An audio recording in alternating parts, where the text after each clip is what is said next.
Introduced in 1976, the Seiko 6309 not only brought the professional-grade diver's watch into the mass market, but also became a sought-after iconic design piece with its distinctive cushion case.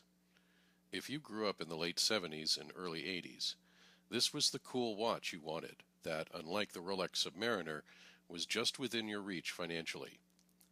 But by 1982, Seiko had started to phase out the cushion case design.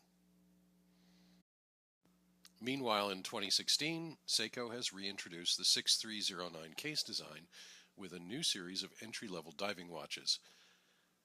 This video is an overview of one watch in the series, model SRP779K1. Despite the design lineage and similar case size at around 45mm, there's little or no compatibility between the case parts of the 6309 and the new model. The dial and hands on the new watch are slightly smaller proportionally, and that's probably due to Seiko's current watch designs, which require a separate chapter ring. The dial also has new markings, including Seiko's Prospex logo. This watch is part of the Prospex line, presumably the entry level. The crown is also in a slightly higher position at about 3:45 as opposed to 4 o'clock on the 6309. That's also to accept Seiko's current movements. The bezel, additionally, is bidirectional and ratcheted. There's very little play on it.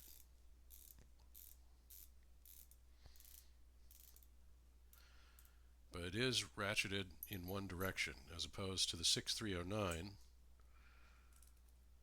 which is your good old-timey bidirectional bezel. This particular model also features a bicolor insert, which was never offered with the 6309, although it looks quite cool. And since the 6309 is often used by people who want to modify the watches, one of the modifications they'll often put in is one of these bicolor Pepsi style bezels. The lug width is still 22mm, and the spring bars at least are interchangeable. One difference that the new watch has compared to this 6309 case are drilled lugs, and that's going to make strap changes very easy, especially compared to the old one. The strap itself is made from a silicone rubber. It's similar in design to that of the new Marine Master Tuna watches. It includes a metal keeper. It's much more comfortable than the previous designs, but it's also going to be something of a debris magnet, at least when new. I've also personally found that it needs an extra keeper, so I'm going to have to find another piece of Ranger band to put on this one when I wear the rubber strap. The watch uses Seiko's 4R36 movement, which was introduced in 2011. It's an evolution of the entry-level 7S movement. It features a 42-hour power reserve and has improved shock protection. Seiko's accuracy rating for this movement is between -15 and +25 seconds a day. So far, this particular example is doing considerably better than that. It's gaining about 7 seconds per day. Again, this watch is probably only a few weeks old. It'll change over time, but it's excellent considering that the movement is unadjusted and assembled completely by machine. Another great feature of this particular movement over the original 6309 movement is that you can hack set it and hand wind it.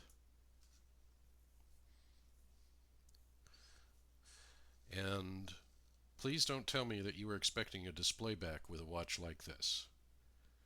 It's got a depth rating of 200 meters. So, build quality.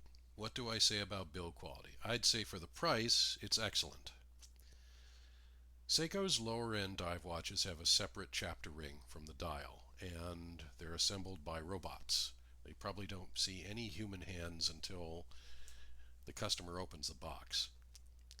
And that often results in things like misaligned chapter rings. It's a small detail that can be very vexing for the buyer, especially if they buy via mail order. This particular watch, if you look really close, and I'm not even sure if you'll see it on camera, but if you look really, really close, you'll see it's a wee bit misaligned. But wearing the watch, you won't notice it. The bezel operation is very smooth. The winding of the movement is very smooth. The unscrewing and screwing back on of the crown is a wee bit scratchy. And I guess it's time for the obligatory loom shot. It's quite good. Now note the 6309 on the left has been reloomed.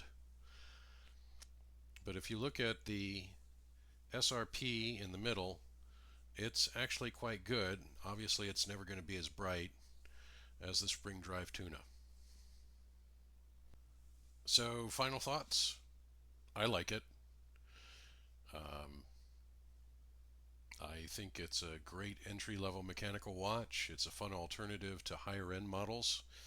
If you want something that has great style attached to it, and you won't have to worry about, depending upon where you're going with it, it's an excellent choice. Great value for money. Um, Now, these have not and apparently will not be introduced into the Japan market. That sort of leads me to believe that perhaps some sort of higher quality iteration may show up higher down the line. I personally would love to see a high efficiency quartz or spring drive movement in a case like this. Of course, one can only dream. If you found this informative, please like and share. Thanks for watching.